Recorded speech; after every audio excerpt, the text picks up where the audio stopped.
शकटव्यूह के मुहाने पर कौरव और पांडव पक्ष के वीरों का संग्राम तथा कौरव पक्ष के कई वीरों का वध। राजा धृतराष्ट्र ने पूछा, संजय, जब अर्जुन जयद्रथ की ओर चला गया तो आचार्य द्रोण द्वारा रोके हुए पंचाल वीरों ने कौरवों के साथ किस प्रकार युद्ध किया? संजय ने कहा, राजन, उस दिन दोपहर के बाद कौरव और पंचालों में जो रोमांचकारी युद्ध हुआ उसके प्रधान लक्ष्य आचार्य द्रोण ही थे।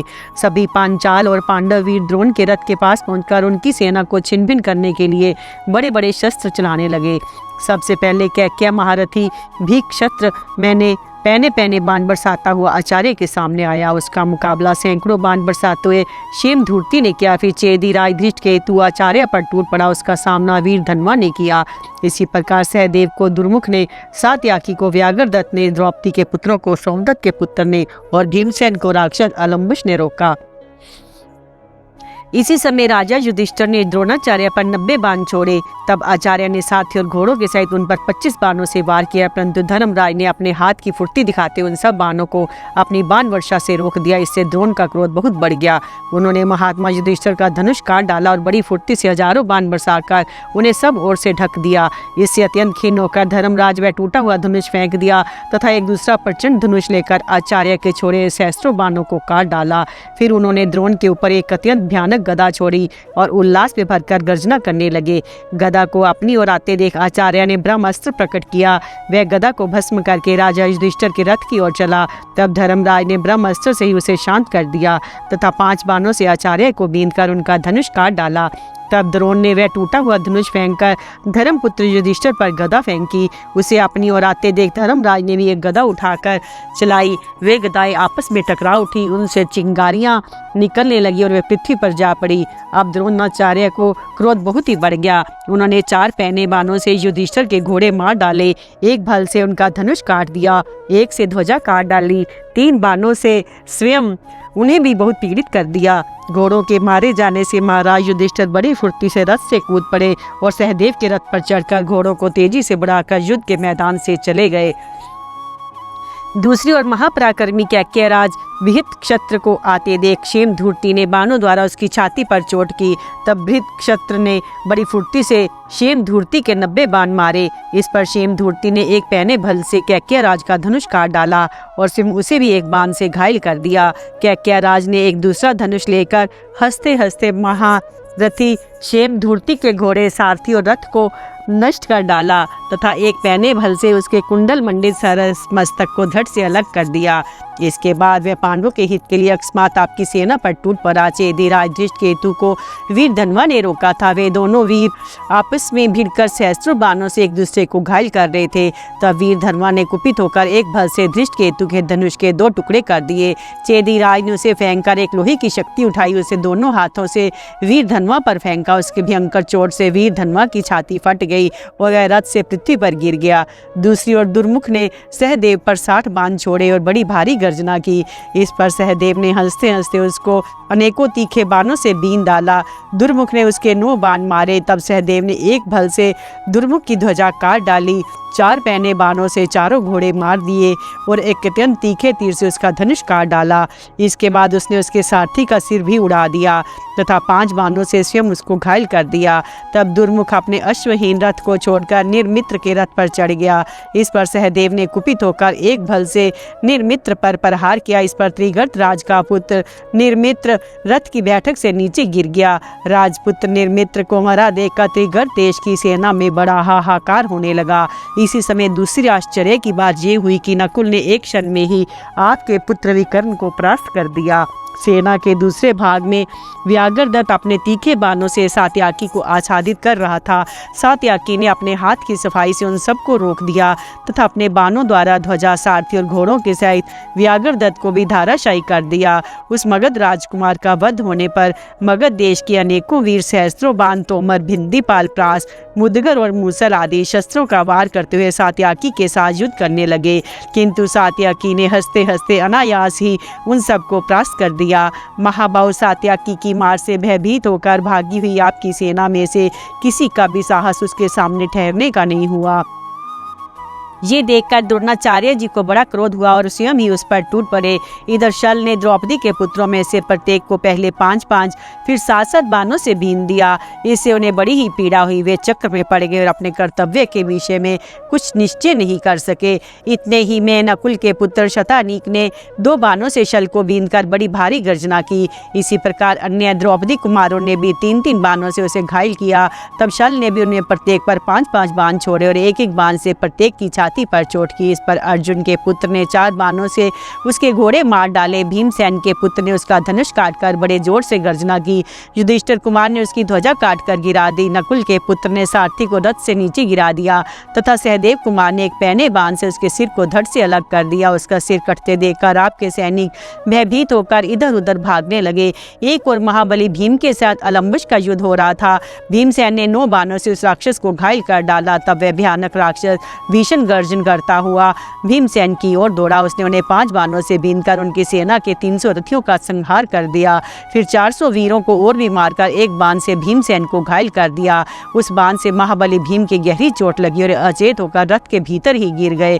कुछ देर बाद उन्हें चेत हुआ तो अपना भयंकर धनुष चढ़ाकर चारों ओर से अलम्बुश को बाणों से बीनने लगे। इस समय उसे याद आया कि भीमसेन ने उसके भाई बक को मारा था। अतः उसने भयानक रूप धारण करके उनसे कहा, दुष्ट भीम, तूने जिस समय मेरे महाबली भाई बक को मारा था उस समय वहां उपस्थित नहीं था। आज तू उसका फल चख ले। ऐसा कहकर वह अंतर ध्यान हो गया तथा भीमसेन के ऊपर बड़ी भारी बाण वर्षा करने लगा। भीमसेन ने भी सारे आकाश को बाणों से व्याप्त कर दिया। उनसे पीड़ित होकर वह राक्षस अपने रथ पर आ बैठा। फिर पृथ्वी पर उतरा, छोटा सा रूप धारण करके आकाश में उड़ गया। वह क्षण क्षण में ऊंचे ऊंचे अनुबृहत तथा स्थूल सूक्ष्म विभिन्न प्रकार के रूप धारण कर लेता था तथा मेघ के समान गर्जने लगता था। उसने आकाश में चढ़कर शक्ति, कनप, प्रास, शूल, पटिश, तोमर, धनी, परधि, भिंदीपाल, परशुशिला, खड़ग, गुड़, त्रिष्टि और वज्र आदि अनेकों अस्त्रों शस्त्रों की वर्षा की। उससे भीमसेन के अनेकों सैनिक नष्ट हो गए। इधर भीमसेन ने कुपित होकर विश्वकर्मास्त्र छोड़ा। उससे सब और अनेकों बाण प्रकट हो गए। उनसे पीड़ित होकर आपके सैनिकों में बड़ी भगदड़ मच गई। उस अस्त्र ने राक्षस की सारी माया को नष्ट करके उसे भी बहुत पीड़ा पहुंचाई। इस प्रकार भीमसेन द्वारा पीड़ित होने पर वह उन्हें छोड़कर द्रोणाचार्य जी की सेना में चला आया। उस महाबली राक्षस को जीतकर पांडव लोग सिंहनाद करके सब दिशाओं को गुंजाने लगे। अब हिडम्बा के पुत्र घटोत्कच ने अलम्बुश के सामने आकर उसे तीखे बाणों से बींधना आरंभ किया।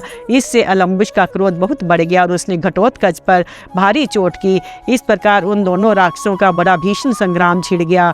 घटोत्कच ने अलम्बुश की छाती में 20 बाण मारकर बार बार सिंह के समान गर्जना की तथा अलम्बुश ने रन कर्कश घटोत्कच को घायल करके अपने भारी सिंहनाद से आकाश को गुंजा दिया। दोनों ही सैकड़ों प्रकार की मायाएं रचकर एक दूसरे को मोह में डाल रहे थे। माया युद्ध में कुशल होने के कारण अब उन्होंने उसी का आश्रय लिया। उस युद्ध में घटोत्कच ने जो माया दिखाई उसी को अलम्बुश ने नष्ट कर दिया। इससे भीमसेन आदि कई महारथियों को क्रोध बहुत बढ़ गया और वे भी अलम्बुश पर टूट पड़े। अलम्बुश ने अपने वज्र के समान प्रचंड धनुष चढ़ाकर भीमसेन पर 25, घटोत्कच पर 5, युधिष्ठिर पर 3, सहदेव पर 7, नकुल पर 73 और द्रौपदी पुत्रों पर 5-5 बाण छोड़े तथा बड़ा भीषण सिंहनाद किया। इस पर उसे भीमसेन ने 9, सहदेव ने 5, युधिष्ठिर ने 100, नकुल ने 64 और द्रौपदी के पुत्रों ने 5-5 बाणों से बीन दिया तथा घटोत्कच ने उस पर 50 बाण छोड़कर फिर 70 बाणों का वार करते हुए बड़ी गर्जना की। उस भीषण सिंहनाद से पर्वत, वन, वृक्ष और जलाशयों के सहित सारी पृथ्वी डगमगाने लगी। तब अलम्बुश ने उनमें से प्रत्येक वीर पर 5-5 बाणों से चोट की। इस पर घटोत्कच और पांडवों ने अत्यंत उत्तेजित होकर उस पर चारों ओर से तीखे तीखे तीरों की वर्षा की। विजयी पांडवों की मार से अधमरा हो जाने से वह एकदम किंग कर कर्तव्य विमूढ़ हो गया। उसकी ऐसी स्थिति देखकर युद्ध दुर्मद घटोत्कच ने उसका वध करने का विचार किया। वह अपने रथ से अलम्बुश के रथ पर कूद गया और उसे दबोच लिया। फिर उसे हाथों से ऊपर उठाकर बार बार घुमाया और पृथ्वी पर पटक दिया। ये देखकर उसकी सारी सेना भयभीत हो गई। वीर घटोत्कच के प्रहार से अलम्बुश के सब अंग फट गए और उसकी हड्डियां चूर चूर हो गई। इस प्रकार महाबली अलम्बुश को मरा देख पांडव लोग हर्ष से सिंहनाद करने लगे तथा आपकी सेना में हाहाकार होने लगा। सात्याकी और द्रोण का युद्ध तथा राजा युधिष्ठिर का सात्याकी को अर्जुन के पास भेजना। युधिष्ठिर ने पूछा, संजय अब तो मुझे ये वृत्तांत ठीक ठीक सुनाओ कि संग्राम भूमि में द्रोणाचार्य जी को सात्याकी ने कैसे रोका था। संजय ने कहा, राजन जब आचार्य ने देखा कि महापराक्रमी सात्याकी हमारी सेना को कुचल रहा है तो वे स्वयं ही उसके सामने आकर डट गए। उन्हें सहसा अपने सामने आया देख सात्याकी ने उन पर 25 बाण छोड़े। तब आचार्य ने बड़ी फुर्ती से उसे 5 तीखे बाणों से बीन दिया। वे उसके कवच को फोड़कर फिर पृथ्वी पर जा पड़े। इससे सात्याकी ने कुपित होकर द्रोण को 50 बाणों से घायल कर दिया तथा आचार्य ने भी अनेकों बाणों से उसे बीन डाला।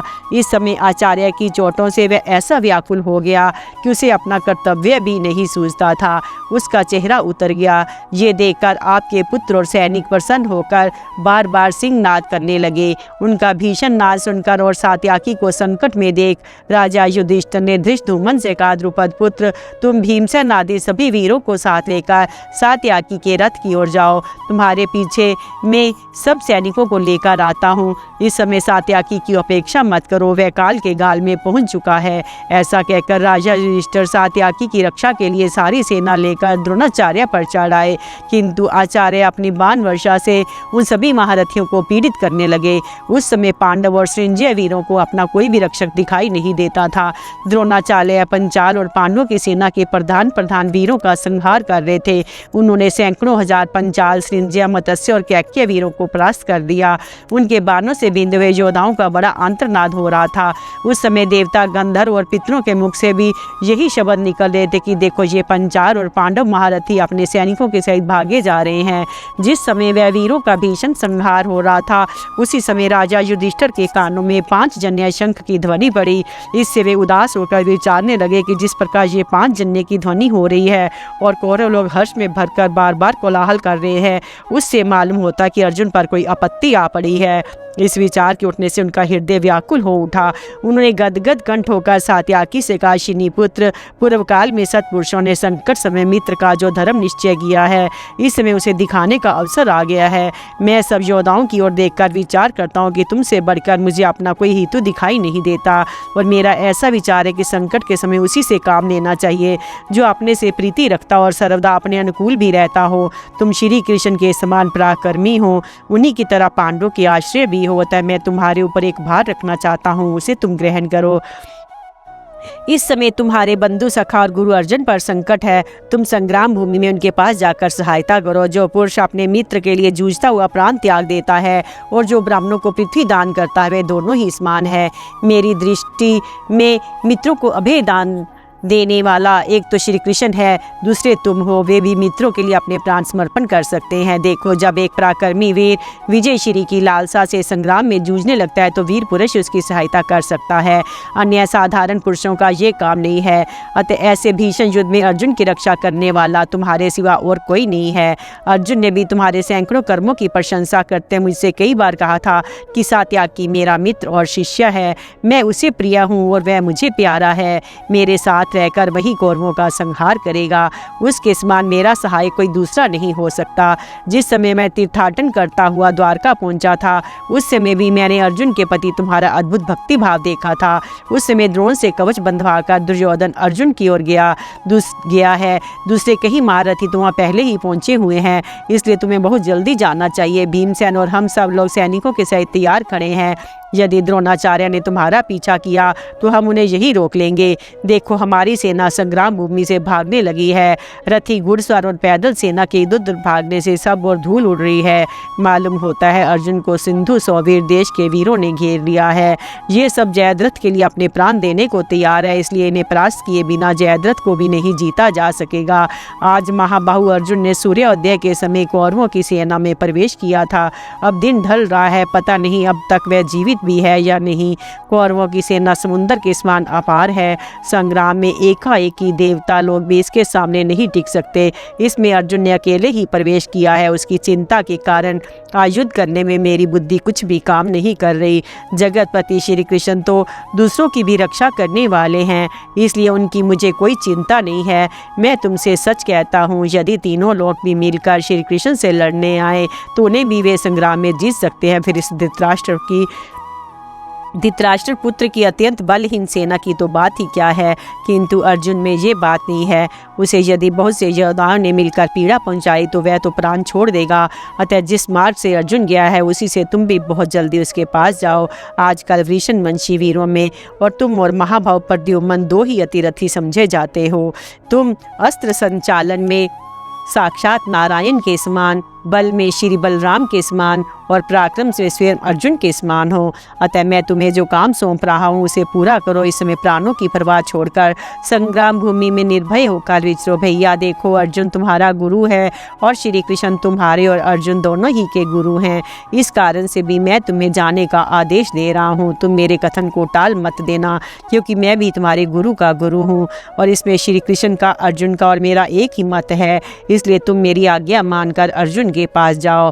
धर्मराज के इस प्रेम युक्त, मधुर, समयोचित और युक्ति युक्त कथन को सुनकर सात्याकी ने कहा, राजन, आपने अर्जुन की सहायता के लिए मुझसे जो न्याय युक्त बात कही है वह मैंने सुनी। वैसा करने से मेरा यश ही बढ़ेगा। अर्जुन के लिए मुझे अपने प्राणों को बचाने का तनिक भी लोभ नहीं है और आपकी आज्ञा होने पर तो इस संग्राम भूमि में ऐसा कौन काम है जो मैं ना करूं।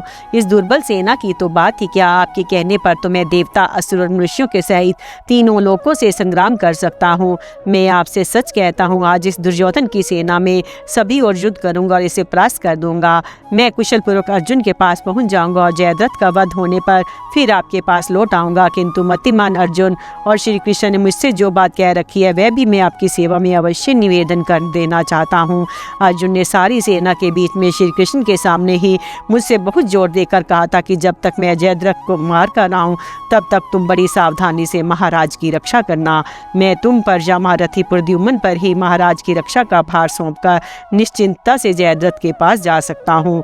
तुम द्रोण को जानते ही हो, वे कौरव पक्ष के सभी वीरों में श्रेष्ठ हैं। उन्होंने धर्मराज को पकड़ने की प्रतिज्ञा कर रखी, अतः वह इस ताक में है कि इन्हें पकड़ने की उनमें शक्ति भी है। परंतु याद रखना, यदि किसी प्रकार सत्यवादी युधिष्ठिर उनके हाथ में पड़ गए तो हम सबको अवश्य ही पुनः वन में जाना पड़ेगा। इसलिए आज तुम विजय, कीर्ति और मेरी प्रसन्नता के लिए संग्राम भूमि में महाराज की रक्षा करते रहना। राजन, इस प्रकार सव्यसाची पार्थ ने द्रोणाचार्य से सर्वदा संग रहने के कारण आज आपकी रक्षा का भार मुझे सौंपा था। मुझे भी संग्राम भूमि में उनकी सामना करने वाला प्रद्युम्न के सिवाय और कोई दिखाई नहीं देता। यदि आज यहाँ कृष्ण कुमार प्रद्युम्न जी होते तो मैं उन्हें आपकी रक्षा का भार सौंप देता और वे अर्जुन के समान ही आपकी रक्षा कर लेते। किंतु अब यदि मैं चला जाऊंगा तो क्या आपकी रक्षा कौन करेगा? और अर्जुन की ओर से तो आप कोई चिंता ना करें, वे कोई भी भार अपने ऊपर लेकर फिर उससे कभी नहीं घबराते। आपने जिन सोवीर, सिंधु देशीय, उत्तरी और दक्षिणात्य योद्धाओं की बात कही है तथा जिन कारण आदि रथियों का नाम लिया है, वे सब तो रणांगन में कुपित हुए अर्जुन के 16वें अंश के बराबर भी नहीं हैं। यदि पृथ्वी भर के देवता, असुर, मनुष्य, राक्षस, किन्नर और नाग आदि चराचर जीव पार्थ से युद्ध करने को तैयार हो जाएं तो वे सब भी उनके सामने नहीं ठहर सकते। इन सब बातों पर विचार करके आपको अर्जुन के विषय में कोई आशंका नहीं करनी चाहिए। यहाँ महापराक्रमी वीरवर श्री कृष्ण और अर्जुन हैं, वहाँ काम में किसी प्रकार की अड़चन नहीं पड़ सकती। आप अपने भाई की दैवी शक्ति, शस्त्र कुशलता, योग, सहनशीलता, कृतज्ञता और दया पर ध्यान दीजिए। जब मैं उनके पास चला जाऊंगा तो उस समय द्रोणाचार्य जिन विचित्र अस्त्रों का प्रयोग करेंगे उनके विषय में भी विचार कर लीजिए। राजन, अपनी प्रतिज्ञा की रक्षा के लिए आचार्य आपको पकड़ने को बहुत उत्सुक हैं, अतः आप अपने बचाव का उपाय कर लीजिए। ये सोच लीजिए कि मेरे जाने पर आपकी रक्षा कौन करेगा। यदि इस बात का मुझे पूरा भरोसा हो जाए तो मैं अर्जुन के पास जा सकता हूँ। युधिष्ठिर बोले, सात्याकी, तुम जैसा कहते हो ठीक ही है, किंतु जब मैं अपनी रक्षा के लिए तुम्हें रखने और अर्जुन की सहायता के लिए भेजने के विषय में विचार करता हूँ तो मुझे तुम्हारा जाना ही अधिक अच्छा मालूम होता है। अतः अब तुम अर्जुन के पास पहुँचने का प्रयत्न करो। मेरी रक्षा तो भीमसेन कर लेंगे। इनके सिवा भाइयों के साथ धृष्टद्युम्न, अनेकों बाहुबली राजा लोग, द्रौपदी के पुत्र, 5 कैकेय राजकुमार, राक्षस घटोत्कच, विराट, द्रुपद, महारथी शिखंडी, महाबली धृष्टकेतु, कुंती भोज, नकुल, सहदेव तथा पंचाल और सृंजय वीर भी सावधानी से मेरी रक्षा करेंगे। इनके कारण अपनी सेना के सहित द्रोण और कृतवर्मा मेरे पास पहुंचने में या मुझे कैद करने में समर्थ नहीं होंगे। किनारा जैसे समुद्र को रोके रहता है वैसे ही धृष्टद्युम्न आचार्य को रोक देगा। इसने कवच, बाण, खड़ग, धनुष और आभूषण धारण किए द्रोण का नाश करने के लिए ही जन्म लिया है, इसलिए तुम इसके ऊपर पूरा भरोसा रखकर चले जाओ, किसी प्रकार की चिंता मत करो। सात्याकी ने कहा, यदि आपके विचार से आपकी रक्षा का प्रबंध हो गया है तो मैं अर्जुन के पास अवश्य जाऊंगा और आपकी आज्ञा का पालन करूंगा। मैं सच कहता हूँ, तीनों लोकों में ऐसा कोई व्यक्ति नहीं जो मुझे अर्जुन से अधिक प्रिय हो, तथा मेरे लिए जितना उनका वचन मान्य है उससे अधिक आपकी आज्ञा शिरोधार्य है। श्री कृष्ण और अर्जुन ये दोनों भाई आपके हित में तत्पर रहते हैं, मुझे आप उनके प्रिय साधन में तत्पर समझिए। मैं अभी इस दुर्भेद्य सेना को चीरकर पुरुष सिंह पार्थ के पास जाऊंगा, जिस स्थान पर उनसे भयभीत होकर जयद्रथ अपनी सेना के सहित अश्वत्थामा, कृप और कर्ण की रक्षा में खड़ा है तथा पार्थ उसके वध करने के लिए गए हुए हैं, तो मैं उसे यहाँ से 3 योजन दूर समझता हूँ।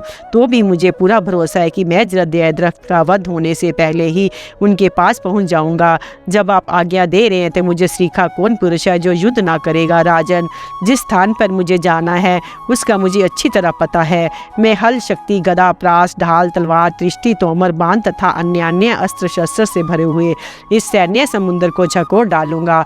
इसके पश्चात महाराज युधिष्ठिर की आज्ञा से सात्याकी अर्जुन से मिलने के लिए आपकी सेना में घुस गया। सात्याकी का कौरव सेना में प्रवेश। संजय ने कहा, राजन, जब सात्याकी युद्ध करने के लिए आपकी सेना में घुसा तो अपनी सेना के सहित महाराज युधिष्ठिर ने सात्याकी का पीछा करते हुए द्रोणाचार्य जी को रोकने के लिए उनके रथ पर आक्रमण किया। उस समय रणन, मध्रिज, धूमन और राजा वसुदान ने पांडवों की सेना को पुकार कर कहा, अरे आओ आओ, जल्दी दौड़ो, शत्रुओं पर चोट करो, जिससे कि सात्याकी सहज में ही आगे बढ़ जाए। देखो, अनेकों महारथी ने परास्त करने का प्रयत्न कर रहे हैं। ऐसा कहते हैं अनेकों महारथी बड़े वेग से हमारे ऊपर टूट पड़े तथा उन्हें पीछे हटाने के विचार से हमने भी उन पर आक्रमण किया। इस समय सात्याकी के रथ की ओर बड़ा कोलाहल होने लगा। उस महारथी के बाणों की बौछार से आपके पुत्र की सेना के सैकड़ों टुकड़े हो गए और वह तितर-बितर होकर इधर उधर भागने लगी। उसके छिन-भिन होते ही सात्याकी ने सेना के मुहाने पर खड़े हुए 7 वीरों को मार डाला।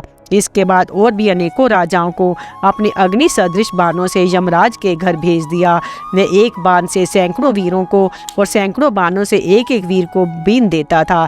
जिस प्रकार पशुपति पशुओं का संहार करते हैं, उसी प्रकार वे हाथी सवार और हाथियों को, घुड़सवार और घोड़ों की तथा सारथी और घोड़ों के सहित रथों को चौपट कर रहा था।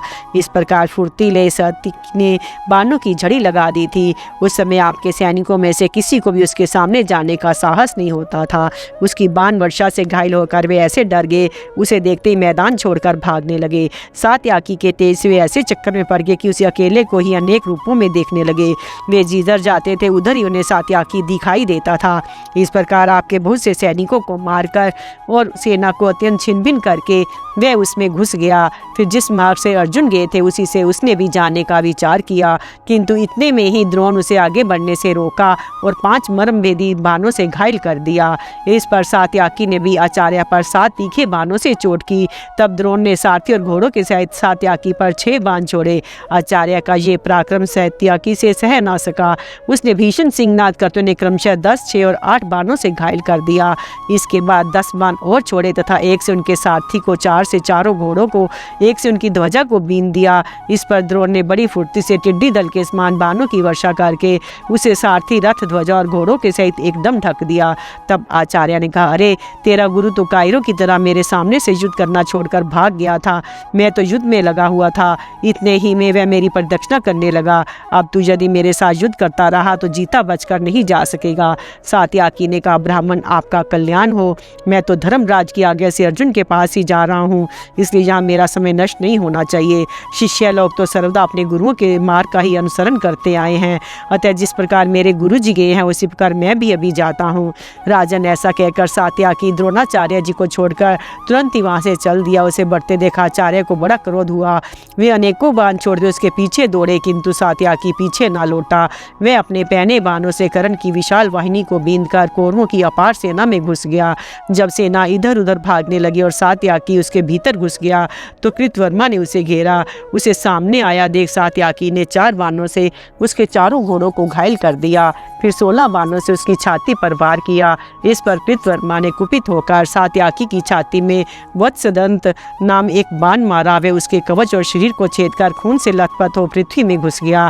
फिर उसने अनेकों बाणों से सात्यकी के धनुष और बाण विकार डाले। सात्यकी ने तुरंत ही दूसरा धनुष चढ़ाया और उससे सहस्त्रों बाण छोड़कर कृतवर्मा और उसके रथ को बिल्कुल ढक दिया। फिर एक बल से उसके सारथी का सिर भी उड़ा दिया। सारथी ना रहने से घोड़े भाग उठे। इससे कृतवर्मा भी घबराहट में पड़ गया, किंतु थोड़ी ही देर में सावधान होकर उसने स्वयं ही घोड़ों की बागडोर संभाल ली और निर्भयता पूर्वक शत्रु को संतप्त करने लगा। इतने ही में सात्यकी कृतवर्मा की सेना से निकलकर कंबोज सेना की ओर बढ़ गया। वहां भी अनेकों वीरों ने उसे आगे बढ़ने से रोका।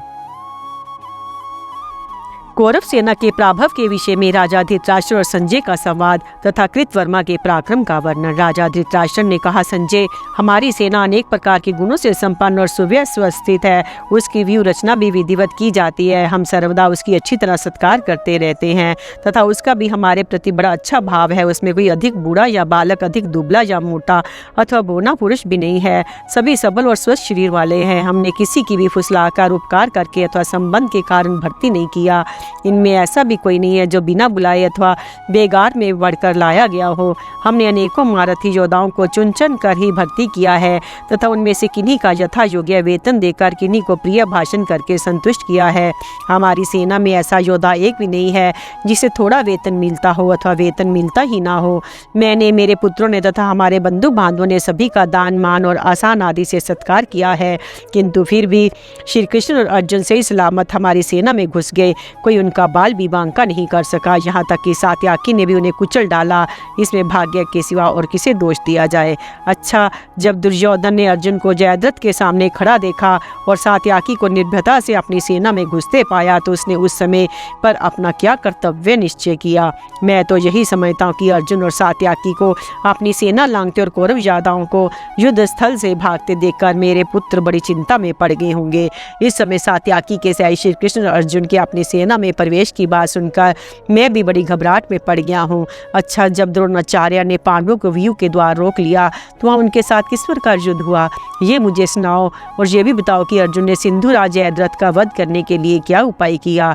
संजय ने कहा, राजन, ये सारी विपत्ति आपके अपराध से ही आई है, इसलिए अन्य साधारण पुरुषों के समान आप इसके लिए चिंता ना करें। पहले जब आपके बुद्धिमान सुहृद विदुर आदि ने कहा था कि आप पांडवों को राज्य से च्युत ना करें तो आपने उनकी बात पर कोई ध्यान नहीं दिया। जो पुरुष अपने हितैषी सुहृदों की बात पर ध्यान नहीं देता वह भारी आपत्ति में पड़कर आप ही की तरह चिंता किया करता है। श्री कृष्ण ने भी संधि के लिए आपसे बहुत प्रार्थना की थी, किंतु आपसे उनका भी मनोरथ सिद्ध नहीं हुआ।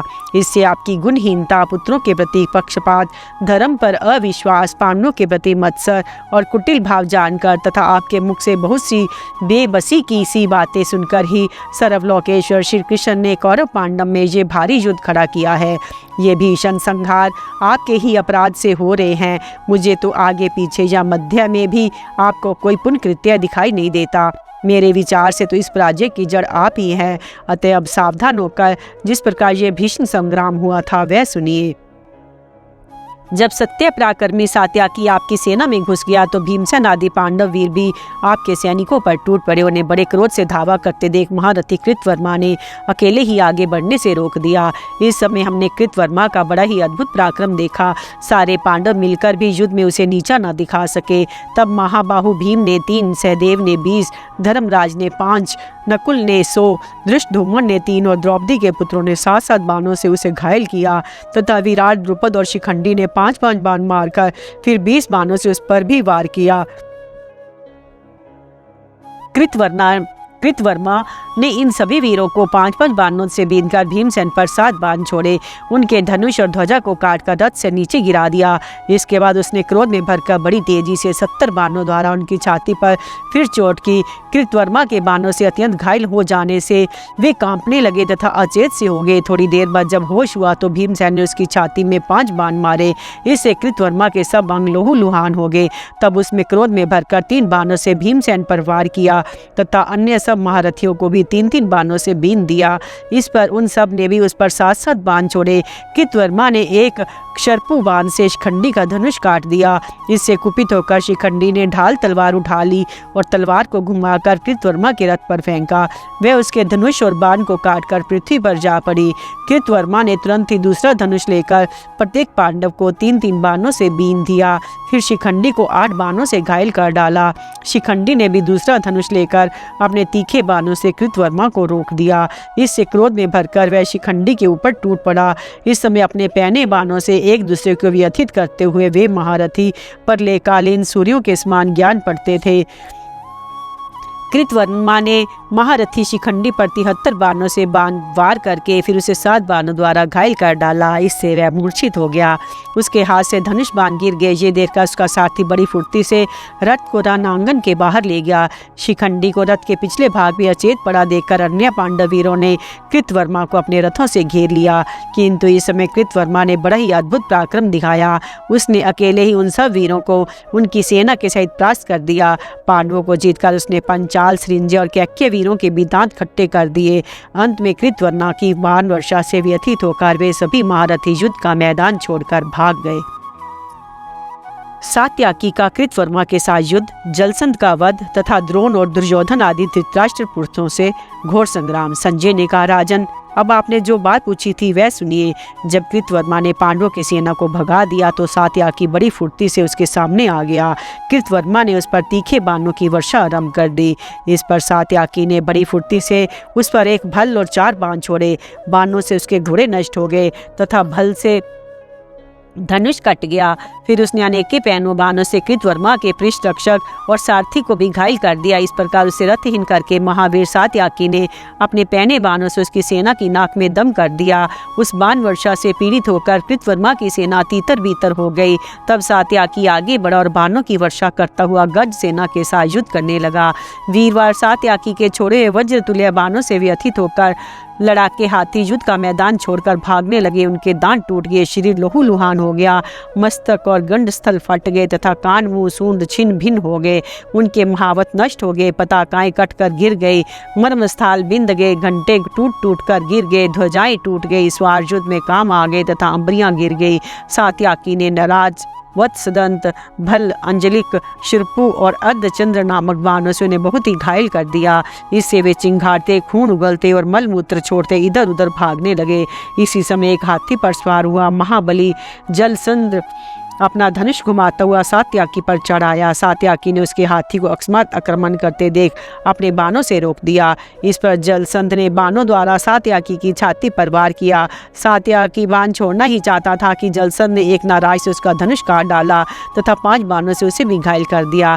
परंतु महाबाहु सात्याकी बहुत से बाणों से घायल हो जाने पर टस से मस न हुआ। उसने तुरंत ही दूसरा धनुष लिया और 60 बाणों से जलसंध के विशाल वक्षस्थल पर वार किया। अब जलसंध ने ढाल और तलवार उठाई और तलवार को घुमाकर सात्याकी के ऊपर फेंका। वे उसके धनुष को काटकर पृथ्वी पर जा पड़े। जब सात्याकी ने दूसरा धनुष उठाया, उसकी टंकार करके एक मैने बाणों से जलसंध को बीन दिया। फिर 2 शरपु बाणों से उसने जलसंध की भुजाएं काट डाली तथा तीसरे शरपु से उसका मस्तक उड़ा दिया। जलसंध को मरा देखकर आपकी सेना में बड़ा हाहाकार मच गया। आपके योद्धा पीठ दिखाकर जहां तहां भागने का प्रयत्न करने लगे।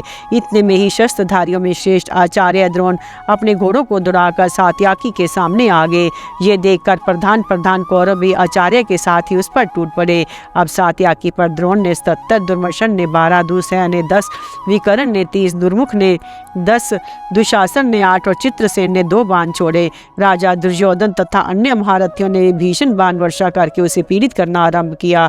किंतु सात्याकी ने अलग अलग इन सभी के बाणों का जवाब दिया। उसने द्रोण के 3, दुसह के 9, विकर्ण के 25, चित्रसेन के 7, दुर्मर्शन के 12, विवंशती के 8, सत्यव्रत के 9 और विजय के 10 बाण मारे। फिर वह दुर्योधन पर टूट पड़ा, उस पर बाणों की बड़ी गहरी चोट करने लगा।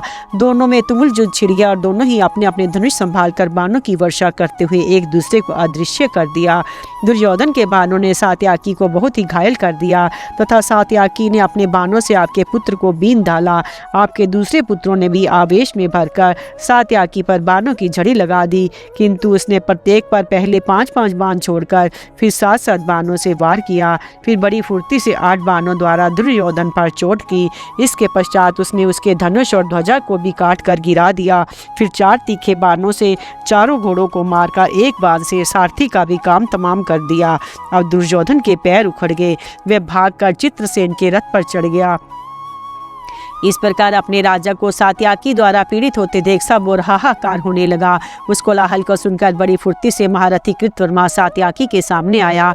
उसने 26 बाणों से सात्याकी को 5 से और उसके सारथी को 4 से चारों घोड़ों को घायल कर डाला। इस पर सात्याकी ने बड़ी तेजी से उस पर 80 बाण छोड़े। उनकी चोट से अत्यंत घायल होकर कृतवर्मा कांप उठा। इसके बाद सात्याकी ने 63 बाणों से उसके चारों घोड़ों को और 7 से सारथी को बीन डाला। फिर एक अत्यंत तेजस्वी बाण कृतवर्मा पर छोड़ा। वह उसके कवच को फोड़कर खून से लथपथ हुआ पृथ्वी पर गिर गया। उसकी चोट से कृतवर्मा का शरीर लहूलुहान हो गया। उसके हाथ से धनुष बाण गिर गया और अत्यंत पीड़ित होकर घुटनों के बल रथ की बैठक में गिर गया। इस प्रकार कृतवर्मा को परास्त करके सात्याकी आगे बढ़ा। अब द्रोणाचार्य उसके सामने आकर बाणों की वर्षा करने लगे। उन्होंने 3 बाणों से सात्याकी के ललाट पर चोट की तथा और भी अनेकों बाणों से उस पर वार किया, परंतु सात्याकी ने 2-2 बाण मारकर उन सभी को काट दिया। इस पर आचार्य ने हंसकर पहले 30 फिर 50 बाण छोड़े। इससे सात्याकी का क्रोध भड़क उठा। उसने भी 9 पैने बाणों से द्रोण पर वार किया तथा उनके सामने ही 100 बाणों से उनके सारथी ध्वजा को भी बीन डाला। सात्याकी की ऐसी फुर्ती देखकर आचार्य ने 70 बाणों से उसके सारथी को बीनकर 3 से उसके घोड़ों पर चोट की। फिर एक बाण से रथ की ध्वजा काटकर दूसरे से उसका धनुष काट डाला। इस पर सात्याकी ने एक भारी गदा उठाकर द्रोण के ऊपर छोड़ी। उसे सहसा अपने ऊपर आते देख आचार्य ने बीच ही में अनेकों बाणों से काटकर गिरा दिया। फिर उसने दूसरा धनुष ले उससे बहुत से बाण बरसाकर द्रोण की दाहिनी भुजा को घायल कर दिया। इससे उन्हें बड़ी पीड़ा हुई। उन्होंने एक अर्धचंद्र बाण से सात्याकी का धनुष काटकर एक शक्ति से उसके सारथी को मूर्छित कर दिया। इस समय सात्याकी ने बड़ा ही अतिमानुष कर्म किया। वह द्रोणाचार्य से युद्ध करता रहा और साथ ही घोड़ों की लगाम भी संभाले रहा। फिर उसने एक बाण से द्रोण के सारथी को पृथ्वी पर गिराकर उनके घोड़ों को बाणों द्वारा इधर उधर भगाना आरंभ किया। वे उनके रथ को लेकर रण आंगन में हजारों चक्कर काटने लगे। उस समय सभी राजा और राजकुमार कोलाहल मचाने लगे, किंतु सात्याकी के बाणों से व्यथित होकर वे सब भी मैदान छोड़कर भाग गए। इससे आपकी सेना फिर अव्यवस्थित और तितर बितर होने लगी। सात्याकी के बाणों से पीड़ित होकर आचार्य के घोड़े हवा हो गए और उन्हें व्यू के द्वार पर ही लाकर खड़ा कर दिया। आचार्य ने पांडव और पंचालों के प्रयत्न से अपने व्यू को टूटा हुआ देखकर फिर सात्याकी की ओर जाने का विचार छोड़ दिया और वे पांडव और पंचालों को आगे बढ़ने से रोककर व्यू की रक्षा करने लगे। सात्याकी के द्वारा राजकुमार सुदर्शन का वध, कंबोज और यवन आदि अनार्य योद्धाओं से घोर संग्राम तथा धृतराष्ट्र पुत्रों की पराजय। संजय ने कहा, राजन, इस प्रकार द्रोणाचार्य तथा कृतवर्मा आदि आपके वीरों को परास्त कर सात्याकी ने अपने सारथी से कहा, सूत, हमारे शत्रुओं को तो श्री कृष्ण और अर्जुन पहले ही भस्म कर चुके हैं। हम तो इनकी पराजय में केवल निमित्त मात्र हैं और पूरे श्रेष्ठ अर्जुन के मारे हुए योद्धाओं को ही मार रहे हैं। सारथी से ऐसे कहकर वैशिनी कुलभूषण सब और बाणों की वर्षा करता अपने शत्रुओं पर टूट पड़ा। उसे बढ़ता देख राजकुमार सुदर्शन क्रोध में भरकर सामने आया और बलात्कार से उसे रोकने लगा। उसने सात्याकी पर सैकड़ों बाण छोड़े, परंतु उसने उन्हें अपने पास पहुंचने से पहले ही काट डाला। इसी प्रकार सात्याकी ने सुदर्शन पर जो बाण छोड़े उनके उसने भी 2-2, 3-3 टुकड़े कर दिए। फिर उसने धनुष को कान तक तानकर 3 बाण छोड़े। वह सात्याकी के वज्र कवच को फोड़कर उसके शरीर में घुस गए। साथ ही 4 बाणों से उसने सात्याकी के घोड़ों पर भी वार किया।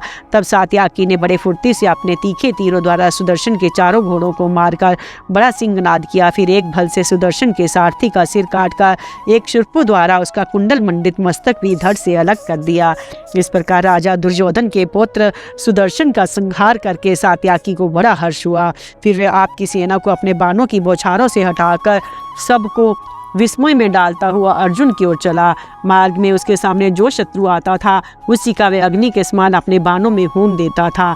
उसके इस अद्भुत पराक्रम की अनेकों अच्छे वीर प्रशंसा कर रहे थे। अब उसने अपने सारथी से कहा, मालूम होता है महावीर अर्जुन यहाँ कहीं पास ही है, क्योंकि उनके गांडीव धनुष का शब्द सुनाई दे रहा है। मुझे जैसे जैसे शकुन हो रहे हैं उनसे यही निश्चय होता है कि सूर्यास्त से पहले ही जयद्रथ का वध कर देंगे। अब तुम थोड़ी देर घोड़ों को आराम कर लेने दो। फिर जिस ओर शत्रु की सेना है तथा जिधर उधर दुर्योधन आदि राजा एवं कम्बोज, यवन, शक, किरात, दर्द, बर्बर, ताम्रलिप्तक तथा अनेकों मलेच्छ खड़े हैं। उधर ही रथ ले चलना। ये सब मेरे साथ ही युद्ध करने की तैयारी में है। जब रात हाथी और घोड़ों के सहित इन सब का संहार हो जाए तभी तुम समझना कि हमने इस दुस्तर व्यू को पार किया है। सारथी ने कहा, वार्षण ने, यदि क्रोध में भरे हुए साक्षात परशुराम जी भी आपके सामने आ जाए तो मुझे कोई घबराहट नहीं होगी। इस गौ के खुर के समान तुच्छ संग्राम की तो बात ही क्या है। कहिए अब किस रास्ते से मैं आपको अर्जुन के पास ले चलूं। सात्याकी ने कहा, आज मुझे इन मुन लोगों का संहार करना है, इसलिए तुम मुझे कम्बोजों की ओर ही ले चलो। गुरुवर अर्जुन से मैंने जो शस्त्र विद्या सीखी आज मैं उसका कौशल दिखाऊंगा। जब मैं क्रोध में भरकर चुने चुने योद्धाओं का वध करूंगा तो दुर्योधन को यही भ्रम होगा कि इस जगत में दो अर्जुन हैं। महात्मा पांडु के प्रति मेरी जैसी प्रीति और भक्ति है उसे इन राजाओं के सामने सहस्त्र वीरों का संहार करके मैं प्रकट करूंगा। आज कौरवों को मेरे बल, वीर्य और कृतज्ञता का पता लग जाएगा। सात्याकी के ऐसे कहने पर सारथी ने बड़ी तेजी से घोड़ों को हाँका और तुरंत ही उसे यवनों के पास पहुंचा दिया। जब उन्होंने सात्याकी को अपनी सेना के समीप आया देखा तो वे बड़ी सफाई से बाणों की वर्षा करने लगे, किंतु सात्याकी ने अपने तीखे बाणों से उनके बाण एवं अन्य अस्त्रों के बीच में ही काट दिया और उसके पास तक फटक भी ना सके। इसके बाद वह बाणों की वर्षा करके उनके सिर और भुजाओं को काटने लगा। वे बाण उनके लोहे और कांसे के कवचों को फोड़कर शरीरों को छेदते हुए पृथ्वी पर गिरने लगे। इस प्रकार वीर सात्याकी के मारे हुए सैकड़ों मलेच्छ प्राणहीन होकर पृथ्वी पर गिर गए। वह धनुष को कान तक खींचकर जो बाण छोड़ता था उनसे एक एक बार में ही 5-5, 6-6, 7-7 और 8-8 यवनों का काम तमाम कर देता था। इस प्रकार उसने हजारों कम्बोज, शक, शबर, किरात और बर्बरों को धाराशायी करके रणभूमि की मांस और रक्त से लथपथ तथा अगम्य सी कर दिया। सात्याकी के बाणों से मरे हुए उन वीरों से सारी पृथ्वी भर गई। उनमें जो थोड़े थोड़े से योद्धा बचे वे प्राण संकट से भयभीत होकर रणांगन में भाग गए। राजन ने इस प्रकार कम्बोज, यवन और शकों की दुर्जय सेना को भगाकर सात्याकी आपके पुत्रों की सेना में घुस गया। उन्हें भी परास्त करके सारथी को रथ बढ़ाने का आदेश दिया। उसे अर्जुन के समीप पहुंचा देखकर आपके सैनिक और चारण लोग बड़ी प्रशंसा करने लगे। इतने में ही आपके पुत्र दुर्योधन, चित्रसेन, दुशासन, विमंशती, शकुनी, दुसह, दुर्धर्षण और कृत से उस पीछे से जाकर घेर लिया। पूर्व सिंह सात्याकी को इसमें तनिक भी भय न हुआ और वह अर्जुन से बढ़कर कुशलता दिखाता उनके साथ युद्ध करने लगा। अब राजा दुर्योधन ने 3 बाणों से उसके सूत 4 से चारों घोड़ों को बींधकर सात्याकी पर पहले 3 और फिर 8 बाणों से वार किया तथा दुशासन ने 16, शकुनी ने 25, चित्रसेन ने 5 और दुसह ने 15 बाणों से उस पर चोट की। इस पर सात्याकी ने मुस्कुराते हुए उन सभी को 3-3 बाणों से बीन दिया।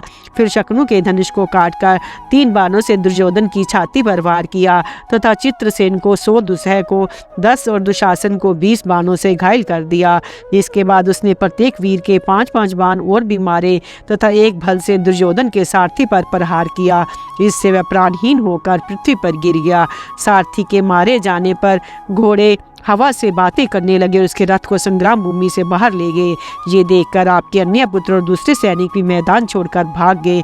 इस प्रकार आपकी सब सेना को तीतर बीतर करके वह फिर अर्जुन के रथ की ओर ही चला।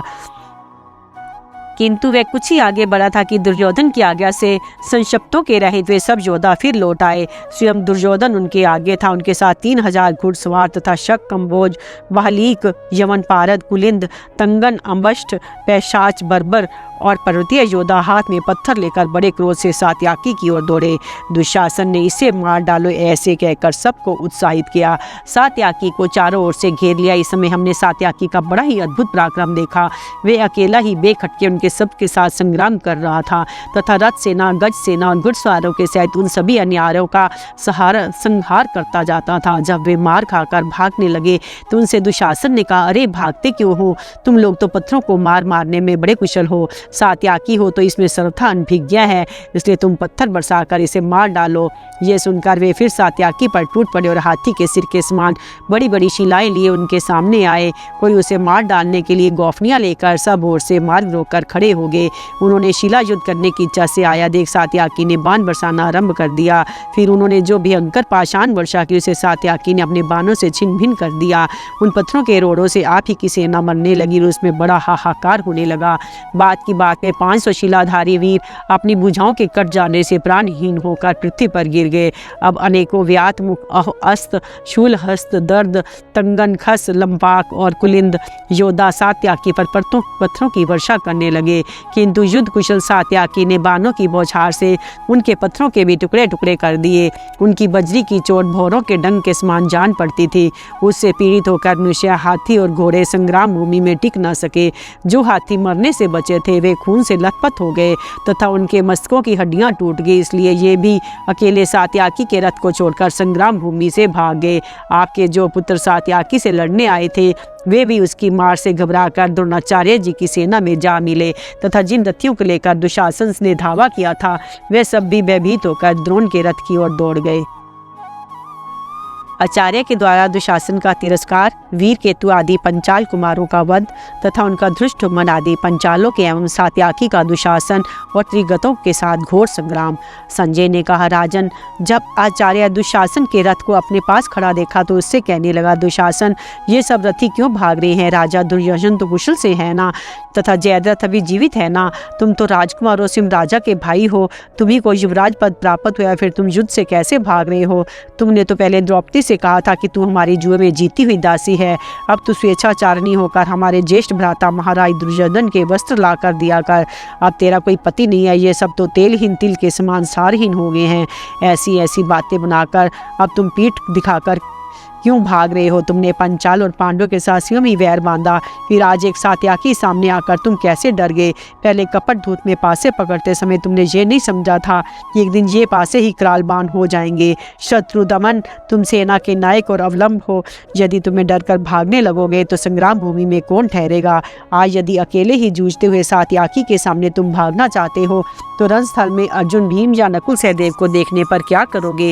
हो तो तुम बड़े मर्द, जाओ झटपट गंधारी के पेट में घुस जाओ। पृथ्वी पर भागकर जाने से तो कहीं भी तुम्हारे जीवन की रक्षा नहीं हो सकी। यदि तुम्हें भागना ही सूझता है तो शांति के साथ ही राजा युधिष्ठिर की पृथ्वी सौंप दो। भीष्म जी ने तो पहले ही तुम्हारे भाई दुर्योधन से कहा था कि पांडव लोग संग्राम में अजय हैं, तुम उनके साथ संधि कर लो, मगर उस मंदमती उनकी बात नहीं मानी। मैंने तो सुना है कि भीमसेन तुम्हारा भी खून पिएगा। उसका ये विचार पक्का ही होगा, ऐसा ही होकर रहेगा। क्या तुम भीमसेन का पराक्रम नहीं जानते जो तुमने पांडवों से वैर बांध लिया? आज मैदान छोड़कर भागने लगे। अब जहाँ सात्याकी है वहाँ शीघ्र ही अपना रथ ले जाओ, नहीं तो तुम्हारे बिना ये सारी सेना भाग जाएगी। जाओ संग्राम में वीर सात्याकी से भिड़ जाओ। आचार्य के इस प्रकार कहने पर दुशासन ने कुछ भी उत्तर नहीं दिया। वह सब बातों को सुनी अनसुनी सी करके युद्ध से पीठ ना फेरने वाले यवनों की भारी सेना लेकर सात्याकी की ओर चला गया और बड़ी सावधानी के उसके साथ संग्राम करने लगा। रथियों में श्रेष्ठ द्रोणाचार्य भी क्रोध में भरकर मध्यम गति से पंचाल और पांडवों की सेना पर टूट पड़े और सैकड़ों हजारों योद्धाओं को समरभूमि से भगाने लगे। उस समय आचार्य अपना नाम सुनाकर पांडव, पंचाल और मत्स्य वीरों का घोर संग्राम कर रहे थे, संहार कर रहे थे। जिस समय वे इस प्रकार सेनाओं को परास्त कर रहे थे, उनके सामने परम तेजस्वी पंचाल राजकुमार वीर केतु आया। उसने 5 तीखे बाणों से द्रोण को, 1 से ध्वजा को, 7 से उनके सारथी को बीन दिया। इस समय में बड़े आश्चर्य की बात हुई कि आचार्य उस वेगवान पंचाल राजकुमार को काबू में नहीं कर सके। संग्राम में द्रोण की गति रुकी देखकर महाराज युधिष्ठिर को विजय चाहने वाले पंचाल वीरों ने उन्हें चारों ओर से घेर लिया। सबके सब मिलकर उन पर बाण, तोमर तथा तरह तरह के अस्त्र शस्त्रों की वर्षा करने लगे। तब आचार्य के वीर केतु के रथ की ओर एक बड़ा ही भयंकर बाण छोड़ा।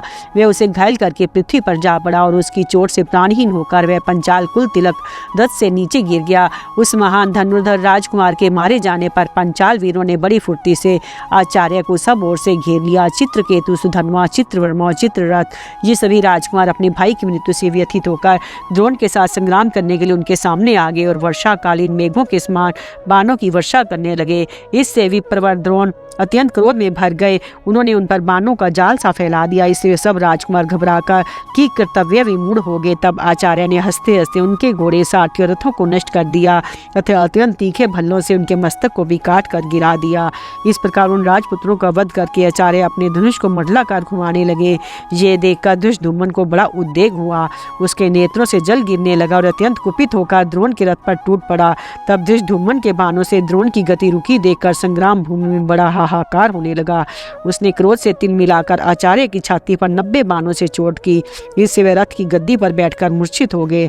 धृष्टद्युम्न ने धनुष रखकर एक तेज तलवार उठाई और अपने रथ से कूदकर फौरन ही आचार्य के रथ पर चढ़ गया। वह उनका सिर काटने ही वाला था कि द्रोण की मूर्छा टूट गई। जब उन्होंने देखा कि धृष्टद्युम्न उनका काम तमाम करने के लिए निकट आ गया है तो वे पास से ही चोट करने वाले वितस्त नाम के बाण छोड़ने लगे। उन बाणों से धृष्टद्युम्न का उत्साह भंग हो गया। वह तुरंत उनके रथ से कूदकर अपने रथ पर जा चढ़ा। अब वे दोनों ही एक दूसरे की बाणों से बीतने लगे। दोनों ही ने संपूर्ण आकाश, दिशा और पृथ्वी की बाणों से छा दिया। उनके उस अद्भुत युद्ध की सभी प्राणी प्रशंसा करने लगे। अब द्रोण ने बड़ी फुर्ती से धृष्टद्युम्न के सारथी के सिर का काट गिराया। इससे उसके घोड़े रणभूमि से भाग गए। तब आचार्य पंचाल और सृंजय वीरों के साथ युद्ध करने लगे। उन्हें परास्त करके फिर अपने व्यूह में आकर खड़े हो गए। इधर दुशासन बरसते हुए बादल के समान बाणों की वर्षा करता सात्याकी के सामने आया। उसे आता देख सात्याकी उसकी ओर दौड़ा, उसे अपने बाणों से एकदम ढक दिया। जब दुशासन और उसके साथी बाणों से बिल्कुल ढक गए तो वे सब सैनिकों के सामने ही भयभीत होकर युद्ध स्थल से भाग गए। दुशासन को सैकड़ों बाणों से बिंधा देखकर राजा दुर्योधन ने त्रिगत वीरों को सात्याकी के रथ की ओर भेजा। उन 3 सहस्त्र रथी योद्धाओं ने युद्ध का पक्का निश्चय कर सात्याकी का चारों ओर से रथों की बाढ़ से घेर दिया। किंतु सात्याकी ने अपने बाणों की बौछार से उस सेना के 500 अग्रगामी योद्धाओं को बात की बात में धाराशायी कर दिया। तब रहे सहे वीर अपने प्राणों के भय से द्रोणाचार्य जी के रथ की ओर लौट गए। इस प्रकार त्रिगत वीरों का संहार करके वीर सात्याकी धीरे धीरे अर्जुन के रथ की ओर बढ़ने लगे। इस समय आपके पुत्र दुशासन ने उस पर फिर 9 बाणों से वार किया। तब सात्याकी ने उस पर 5 बाण छोड़े और उसके धनुष को भी काट डाला। इस प्रकार सबको विस्मय में डालकर वह फिर अर्जुन के रथ की ओर बढ़ने लगा। इससे दुशासन का क्रोध और बढ़ गया। उसने सात्याकी का वध करने के विचार से उस पर एक लोहे की शक्ति छोड़ी, किंतु सात्याकी ने अपने पहने बाणों से उसके सैकड़ों टुकड़े कर दिए। तब दुशासन ने दूसरा धनुष लेकर उसे बाणों से बीन डाला और सिंह के समान गर्जना की। इससे सात्याकी का क्रोध भड़क उठा और उसने दुशासन की छाती को 3 बाणों से घायल कर एक भल से उसके धनुष को और 2 से उसके रथ की ध्वजा तथा शक्ति को काट डाला। फिर कई तीखे बाण छोड़कर उसके दोनों पार्श्व रक्षकों को मार डाला। तब त्रिगत सेनापति उसे अपनी रथ पर चढ़ाकर ले चला। सात्याकी ने कुछ देर तक उसका भी पीछा किया, किंतु फिर उसे भीमसेन की प्रतिज्ञा याद आ गई, इसलिए उसने दुशासन का वध नहीं किया। राजन, भीमसेन ने आपकी सभा में ही आपके सब पुत्रों को मारने की प्रतिज्ञा की थी, इसलिए सात्याकी ने दुशासन को मारा नहीं। वह उसे संग्राम भूमि में परास्त कर बड़े वेग से अर्जुन की ओर बढ़ने लगा। द्रोणाचार्य द्वारा क्षत्र दृष्टकेतु और क्षेत्र धर्मा का वध तथा चेकितान आदि अनेक वीरों की पराजय। संजय ने कहा, राजन, इधर दोपहर के बाद आचार्य द्रोण का सोमकों के साथ फिर घोर संग्राम होने लगा। उस समय जो योद्धा गरज रहे थे उनका मेघ के समान गंभीर शब्द हो रहा था। पूरे सिंह द्रोण ने अपने लाल रंग के घोड़ों वाले रथ पर चढ़कर मध्यम गति से पांडवों पर धावा किया। अपने तीखे बाणों से मानो चुने चुने वीरों पर बाण बरसा रहे हों। इस प्रकार युद्ध में खेल सा करने लगे। इतने में ही 5 कैकेय राजकुमारों में से रण दुर्मद महारथी क्षत्र उनकी सामने आया और पहने पहने बाणों की वर्षा करके उन्हें पीड़ित करने लगा। द्रोण ने कुपित होकर उस पर 15 बाण छोड़े, किंतु उसने उन्हें 5 बाणों से ही काट डाला। उसकी ऐसी फुर्ती देखकर आचार्य हंसे, फिर उस पर 8 बाणों से वार किया। ये देखकर क्षत्र ने उन्हें इतने ही पहने बाण छोड़कर नष्ट कर दिया। क्षत्र का ऐसा दुष्कर कर्म देखकर आपकी सेना को बड़ा आश्चर्य हुआ। तब द्रोण ने अत्यंत दुर्जय ब्रह्मास्त्र प्रकट किया। उससे कैकेय राजकुमार ने ब्रह्मास्त्र से ही नष्ट कर दिया तथा आचार्य पर 60 बाणों से चोट की। इस पर विप्रवर द्रोण ने उस पर एक नाराज छोड़ा। वह उसके कवच को फोड़कर पृथ्वी में घुस गया। इससे क्षत्र का क्रोध बहुत बढ़ गया। उसने 70 बाणों से द्रोण को, एक से उनके सारथी को घायल कर डाला। तब आचार्य ने अपनी बाण वर्षा से महारथी क्षत्र का नाक में दम कर दिया। फिर उसके चारों घोड़ों का भी काम तमाम कर डाला। फिर एक बाण से सूत को और 2 से ध्वजा एवं छत्र को काटकर रथ से नीचे गिरा दिया। इसके बाद एक बाण तान कर क्षत्र की छाती में मारा। इससे उसकी छाती फट गई और वह पृथ्वी पर जा गिरा। इस प्रकार कैकेय महारथी क्षत्र के मारे जाने पर शिशुपाल का पुत्र महाबली धृष्टकेतु द्रोणाचार्य के ऊपर टूट पड़ा। उसने आचार्य तथा उनके रथ, ध्वजा और घोड़ों पर 60 बाणों से वार किया। तब द्रोण ने एक शुरपु बाण से उसका धनुष काट डाला। वह महारथी दूसरा धनुष लेकर उन्हें बाणों से बीनने लगा। द्रोण ने 4 बाणों से उसके चारों घोड़ों को मार डाला। फिर हंसते हंसते उसके सारथी का सिर धड़ से अलग कर दिया। इसके बाद 25 बाण धृष्टकेतु पर छोड़े। तब उसने रथ से कूदकर आचार्य पर एक गदा छोड़ी। उसे आते देख उन्होंने हजारों बाणों से उसके टुकड़े टुकड़े कर डाले। इससे खींचकर धृष्टकेतु ने द्रोण पर एक तोमर एक शक्ति से वार किया। आचार्य ने 5-5 बाणों से उन दोनों को नष्ट कर दिया। फिर उन्होंने उसका वध करने के लिए एक तेज बाण छोड़ा। फिर उसके कवच और हृदय को फाड़कर पृथ्वी में घुस गया। इस प्रकार चेदीराज के मारे जाने पर उसके अस्त्र विद्या विशारद पुत्र को बड़ा रोष हुआ। वह उसके स्थान पर आकर डट गया, किंतु द्रोण ने हंसते हंसते उसे भी यमराज के हवाले कर दिया। तब जरासंध का महाबली पुत्र उनके सामने आया। उसने अपने बाणों की बौछार से रण आंगन में द्रोण को अदृश्य कर दिया। उसकी ऐसी फुर्ती देखकर आचार्य ने भी सैकड़ों हजारों बाण बरसाने आरंभ किए। इस प्रकार उस महारथी को रथ में ही बाणों से आच्छादित कर उन्होंने समर्थ धनुर्धरों के सामने मार डाला। अब पंचाल, चेदी, सृज्य, काशी और कौशल इन सभी देशों के महारथी बड़े उत्साह से युद्ध करने के लिए द्रोण के ऊपर टूट पड़े। उन्होंने आचार्य को यमराज के पास भेजने के लिए अपनी सारी शक्ति लगा दी, परंतु आचार्य ने अपने तीखे बाणों से उन्हीं को यमराज के हवाले कर दिया। द्रोण के ऐसे कर्म देखकर महाबली क्षेत्रधर्मा उनके सामने आया और एक अर्धचंद्र बाण से उनका धनुष काट डाला। तब आचार्य ने एक दूसरा धनुष लेकर उस पर एक तीखा बाण चढ़ा, उसे कान तक खींचकर छोड़ा। उसने क्षेत्रधर्म का हृदय फट गया और अपने रथ से पृथ्वी पर जा पड़ा। इस प्रकार दुष्टदुम्मन कुमार के मारे जाने पर सब सेनाएं कांप उठी। अब आचार्य पर महाबली चेकितान ने आक्रमण किया। उसने द्रोण को 10 बाणों से घायल करके उनकी छाती पर चोट की तथा 4 बाणों से उनके सारथी को और 4 घोड़ों को बीन डाला। तब आचार्य ने 3 बाणों से उसकी छाती और भुजाओं पर वार किया। फिर 7 बाणों से ध्वजा काटकर 3 से सारथी को मार डाला। सारथी के मारे जाने से घोड़े रथ को लेकर भाग गए। इस प्रकार चेकितान के रथ को सारथीहीन देखकर द्रोण वहां एकत्रित हुए चेदी, पंचाल और सृंजय वीरों को तीतर बीतर करने लगे। इस समय वे बड़े ही शोभायमान जान पड़ते। उनके केश कानों तक पक चुके थे और आयु 85 वर्ष के लगभग हो चुकी थी। इतनी वयोवृद्ध होने पर भी वे संग्राम भूमि में 16 वर्ष के बालक के समान विचर रहे थे। महाराज युधिष्ठिर का घबराकर भीमसेन को अर्जुन के पास भेजना तथा भीम का अनेकों धृतराष्ट्र पुत्रों को मारकर अर्जुन के पास पहुंचना। संजय ने कहा, राजन, जब आचार्य पांडवों के व्यू को इस प्रकार जहां तहां से रोधने लगे तो पंचाल, सोमक और पांडव वीर वहां से दूर भागे। अब धर्मराज युधिष्ठिर को अपना कोई सहायक दिखाई नहीं देता था। उन्होंने अर्जुन को देखने के लिए सब और निगाह दौड़ाई, किंतु उन्हें ना तो अर्जुन दिखाई दिए ना सात्याकी ही। इस प्रकार बहुत देखने पर भी जब उन्हें नरश्रेष्ठ अर्जुन दिखाई ना दिए तो उनके गांडीव धनुष की टंकार ही सुनाई पड़ी तो उनकी इंद्रियां एकदम व्याकुल हो उठी। वे एकदम शोक में डूब गए और भीमसेन को बुलाकर उनसे कहने लगे, भैया भीम, जिसने रथ पर चढ़कर अकेले ही देवता, गंधर्व और असुरों को परास्त कर दिया था, आज तुम्हारे उस छोटे भाई अर्जुन को मुझे कोई चिन्ह दिखाई नहीं दे रहा। धर्मराज को इस प्रकार घबराते देखकर भीमसेन ने कहा, राजन, आपकी ऐसी घबराहट तो मैंने कभी ना देखी है ना सुनी है। पहले जब कभी हम लोग दुख से अधीर हो टूटते थे तो आप ही हमें दिलासा दिया करते थे। महाराज, इस संसार में ऐसा कोई काम नहीं जिसे मैं ना कर सकूं अथा असाध्य मानकर छोड़ दूं। आप मुझे आज्ञा दीजिए और मन में किसी प्रकार की चिंता ना कीजिए। तब युधिष्ठिर ने नेत्रों से जल भरकर दीर्घ निश्वास लेकर कहा, भैया देखो, श्री कृष्ण द्वारा रोषपूर्वक बजाए जाते हुए 5 जन्य का शब्द सुनाई दे रहा है। इससे मुझे निश्चय होता है कि तुम्हारा भाई अर्जुन आज मृत्युशैया पर पड़ा हुआ है और उसके मारे जाने पर श्री कृष्ण संग्राम कर रहे हैं। यही मेरे शोक का कारण है। अर्जुन और सात्याकी की चिंता मेरे शोक अग्नि को बार बार भड़का देती है। देखो, उनका मुझे कोई भी चिन्ह नहीं दिख रहा। इससे यही अनुमान होता है कि उन दोनों के मारे जाने पर ही श्री कृष्ण युद्ध कर रहे हैं। भैया, मैं तुम्हारा बड़ा भाई हूँ।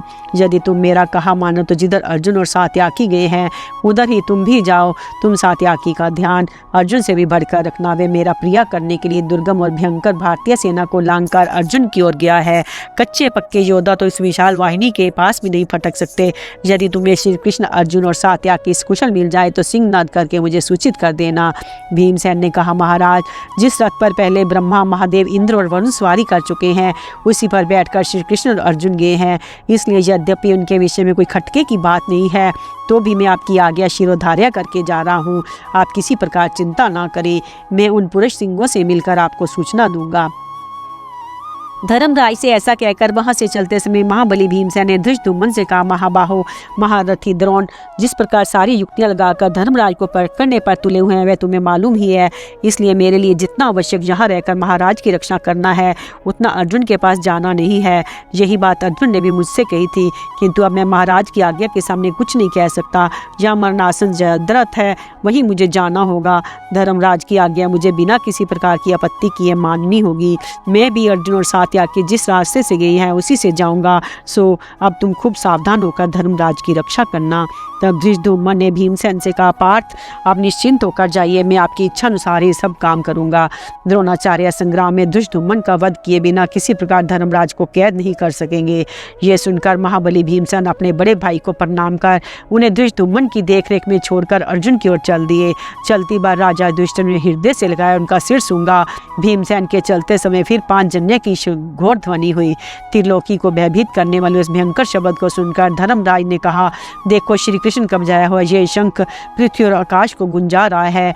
निश्चय ही अर्जुन भारी संकट पड़ने पर श्री कृष्णचंद्र कौरवों के साथ युद्ध कर रहे हैं।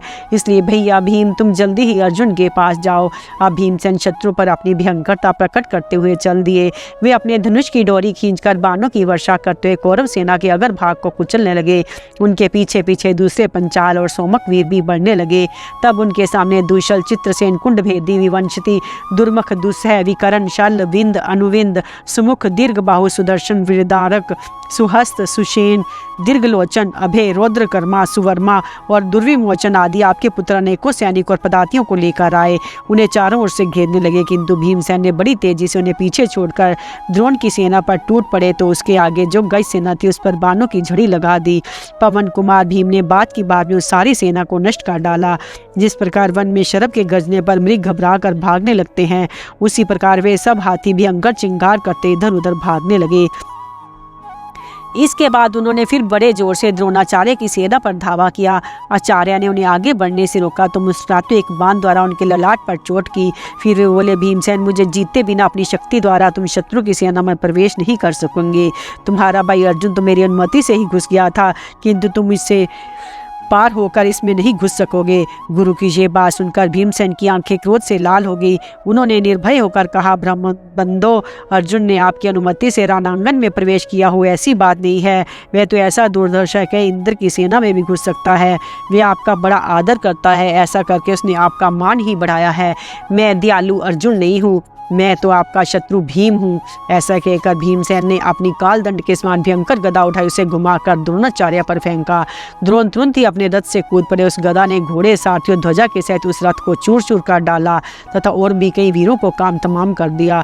अब आचार्य दूसरे रथ पर चढ़कर व्यूह के द्वार पर आ गए और युद्ध के लिए तैयार होकर खड़े हो गए। महापराक्रमी भीमसेन क्रोध भरकर अपने सामने खड़ी हुई रथ सेना पर बाणों की वर्षा करने लगे। इस सेना में जो आपके महारथी पुत्र थे वे भीमसेन के बाणों से नष्ट होते हुए भी उन पर विजय प्राप्त करने की लालसा से बराबर युद्ध करते रहे। अब दुशासन ने क्रोध में भरकर भीमसेन का काम तमाम कर देने की विचार से उन पर एक अत्यंत तीक्ष्ण लोह में रथ शक्ति फेंकी, किंतु भीमसेन ने बीच में उस महाशक्ति के 2 टुकड़े कर दिए। फिर उन्होंने 3 तीखे बाणों से कुंडभेदी, सुषेण और दीर्घलोचन इन 3 भाइयों को मार डाला। आपके वीर पुत्र इस पर भी लड़ते ही रहे। इतने में ही उन्होंने महाबली वृंदारक तथा अभय, रौद्रकर्मा और दुर्विमोचन का भी काम तमाम कर दिया। तब आपके पुत्रों ने उन्हें चारों ओर से घेर लिया, उन पर बाणों की झड़ी लगा दी। भीमसेन ने हंसते हंसते आपके पुत्र विंद, अनुविंद और सुवर्मा को यमराज के घर भेज दिया। फिर उन्होंने आपके शूरवीर पुत्र सुदर्शन को घायल किया। वह पृथ्वी पर गिर गया और मर गया। इस प्रकार भीमसेन ने सब और ताक कर थोड़ी ही देर में अपने तेज बाणों से उस रथ सेना को नष्ट कर डाला। फिर तो सिंह की दहाड़ सुनकर जैसे मृग भागने लगते हैं, उसी प्रकार उनके रथ की घरघराहट सुनकर आपके पुत्र सब और भागने लगे। भीमसेन ने आपके पुत्रों को भागती हुई सेना का भी पीछा किया। वे सब और कौरवों का संहार करने लगे। इस तरह बहुत मार पड़ने पर भीमसेन को छोड़कर अपने घोड़ों को दौड़ाते हुए रणभूमि से भाग गए। महाबली भीम संग्राम में उन सबको परास्त करके बड़े जोर से गजने लगे। अब वे रथ सेना को लांघकर आगे बढ़े। ये देखकर द्रोणाचार्य ने उन्हें रोकने के लिए बाणों की वर्षा आरंभ कर दी। आपके पुत्रों की प्रेरणा से कई धनुर्धर राजाओं ने भी उन्हें चारों ओर से घेर लिया। तब भीमसेन ने सिंह के समान गर्जना करते हुए एक भयंकर गदा उठाकर बड़े वेग से उन पर फेंकी। उसने आपके कई सैनिकों का काम तमाम कर दिया। भीमसेन ने गदा से ही आपके अन्य सैनिकों पर भी प्रहार किया। इससे वे भयभीत होकर इस प्रकार भागने लगे जैसे सिंह की गंध पाकर मृग भाग जाते हैं। जब महारथी भीमसेन इस प्रकार कौरवों का संहार करने लगे तो द्रोणाचार्य उनके सामने आए। उन्होंने अपने बाणों की बौछार से भीमसेन को आगे बढ़ने से रोक दिया। अब इन दोनों वीरों का बड़ा घोर युद्ध होने लगा। भीमसेन अपने रथ से कूदकर द्रोण के बाणों की मार सहते हुए उनके रथ की पास पहुंच गए और उसका जुआ पकड़कर उसे दूर फेंक दिया। द्रोण एक दूसरे रथ पर चढ़कर फिर व्यू के द्वार पर आ गए। उसने निरुद्ध साहित्य गुरु को इस प्रकार फिर अपने सामने आया देख भीमसेन फिर बड़े वेग से उनके पास गए और धुरे को पकड़कर उस रथ को भी दूर पटक दिया। इसी तरह भीमनास ने अनायास ही दुर्योधन के द्रोणाचार्य के 8 रथ फेंक कर नष्ट कर दिए। आपके योद्धा ये सब कौतुक बड़े विस्मय भरे नेत्रों से देखते रहे। अब आंधी जैसे वृक्षों को नष्ट कर देती है, उसी प्रकार संग्राम में शत्रुओं का नाश करते हुए भीमसेन आगे बढ़े। कुछ दूर जाने पर उन्हें कृतवर्मा से सुरक्षित भोज सेना मिली, किंतु वे उसे भी तरह तरह से नष्ट भ्रष्ट करके आगे बढ़ गए। फिर कंबोज सेना तथा अनेकों और युद्ध कौशल में लेछों को पार करने पर उन्हें युद्ध करता हुआ सात्याकी दिखाई दिया। तब तो वे अर्जुन को देखने की इच्छा से अपने रथ द्वारा बड़ी सावधानी से तेजी के साथ आगे बढ़ने लगे। आपके अनेकों योद्धाओं को लांघकर वे ज्यों ही कुछ आगे गए कि उन्होंने जयद्रथ का वध करने के लिए अर्जुन को युद्ध करते देखा। ये देखकर वे वर्षाकालीन मेघ के समान बड़े जोर से दहाड़ने लगे। भीमसेन का वह सिंहनाद श्री कृष्ण और अर्जुन के कानों में भी पड़ा। तब वे दोनों उन्हें देखने के लिए गर्जना करते उनसे आ मिले। महाराज इधर भीमसेन और अर्जुन का सिंहनाद सुनकर धर्मपुत्र युधिष्ठिर को बड़ी प्रसन्नता हुई। उनका सारा शोक दूर हो गया। उन्हें अर्जुन की विजय की भी पूरी आशा होगी।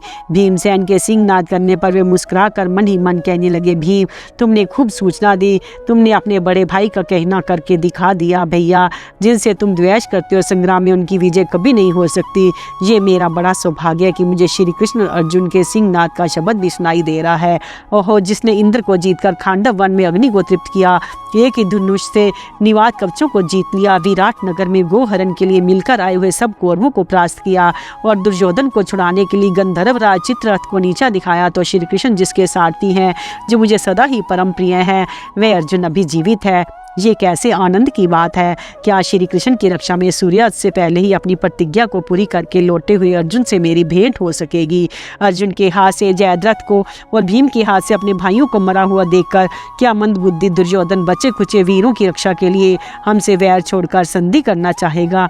इस प्रकार एक और तो महाराज युधिष्ठिर करुणार्द्र होकर तरह तरह की उधेड़ बुन में लगे हुए थे और दूसरी ओर तुमुल संग्राम हो रहा था। भीमसेन के हाथ से कर्ण की पराजय, द्रोण के साथ दुर्योधन की सलाह तथा युद्धामन्यु उत्मोजा के साथ उसका युद्ध। धृतराष्ट्र ने कहा, संजय मुझे 3 लोकों में ऐसा तो कोई भी वीर दिखाई नहीं देता जो रणांगन भी क्रोध से भरे हुए भीम के सामने टिक सके। भला जो रथ पर रथ उठाकर पटक देता है और हाथी पर हाथी को उठाकर दे मारता है, उसके आगे तो और कौन साक्षात इंद्र भी कैसे खड़ा रह सकता है। मुझे भीम से जैसा भय है वैसा ना अर्जुन से, ना श्री कृष्ण से, ना सात्याकी से, ना धृष्टद्युम्न से ही। संजय ये तो बताओ, जब भीम रूप प्रचंड पावक मेरे पुत्रों को भस्म करने लगा तो किन किन वीरों ने उसे रोका। संजय कहने लगे, राजन जिस समय भीमसेन इस प्रकार गरज रहे थे उस समय महाबली कर्ण भी बड़ा भीषण सिंहनाद करता हुआ युद्ध करने के लिए उनके सामने आया। जब भीमसेन ने उसे अपने सामने खड़ा देखा तो एकदम क्रोध से तमतमा उठे, उस पर पैने बाणों की वर्षा करने लगे। कर्ण ने भी बदले में बाण बरसाते उन्हें दृढ़ता से सहन कर लिया। उस समय भीमसेन का भीषण सिंहनाद सुनकर अनेकों योद्धाओं के धनुष पृथ्वी पर गिर गए, बहुतों के हाथों से हथियार छूट गए, किन्हीं किन्हीं के प्राण भी निकल गए तथा उनके जो हाथी घोड़े आदि वाहन थे वह भी भीत और निरुत्साह होकर मलमूत्र त्यागने लगे। ये देखकर कर्ण ने भीमसेन पर 20 बाण छोड़े तथा 5 बाणों से उनके सारथी को बीन दिया। इस पर भीमसेन ने उसका धनुष काट डाला और 10 बाणों से उसे भी घायल कर दिया। फिर उन्होंने बड़े वेग से 3 बाण उसकी छाती में मारे। इस भारी चोट ने कर्ण को कुछ विचलित कर दिया, किंतु फिर वह धनुष को कान तक खींचकर भीमसेन पर बाण बरसाने लगा। तब भीमसेन ने एक शुरपु बाण से उसके धनुष की डोरी काट दी और एक भल से सारथी को रथ से नीचे गिराकर उसके चारों घोड़ों को धाराशायी कर दिया। इससे भयभीत होकर कर्ण तुरंत ही अपने रथ से कूदकर वृषसेन के रथ पर चढ़ गया। इस प्रकार संग्राम में कर्ण को परास्त करके भीमसेन मेघ के समान बड़े जोर से गरजने लगे। उस सिंहनाद को सुनकर धर्मराय समझ गए कि भीमसेन ने कर्ण को परास्त कर दिया है। इससे बड़े बड़े प्रसन्न हुए।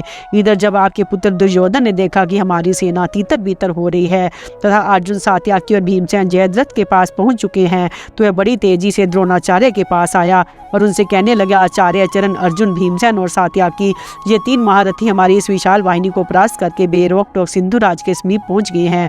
ये तीनों ही किसी के काबू में नहीं आए हैं और वहाँ भी हमारी सेना का संहार कर रहे हैं। गुरुजी, सात्यकी और भीम किस प्रकार आपको परास्त करके निकल गए? ये बात तो समुद्र को सुखा डालने के समान संसार को आश्चर्य में डालने वाली है।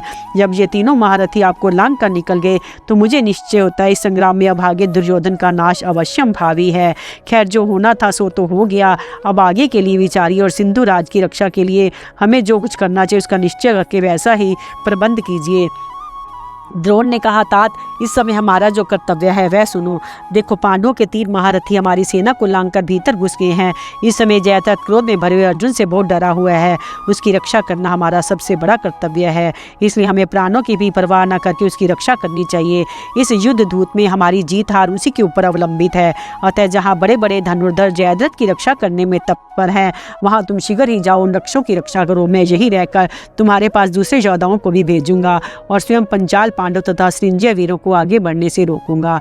आचार्य की ये आज्ञा सुनकर दुर्योधन अपने ऊपर ये भारी भार लेकर अपने अनुयायियों के साथ तुरंत ही वहां से चल दिया। जिस समय अर्जुन ने कौरव सेना में प्रवेश किया था उस समय कृतवर्मा ने उनके चक्र रक्षक उत्मोजा और युद्धामन्यु को भीतर नहीं जाने दिया था।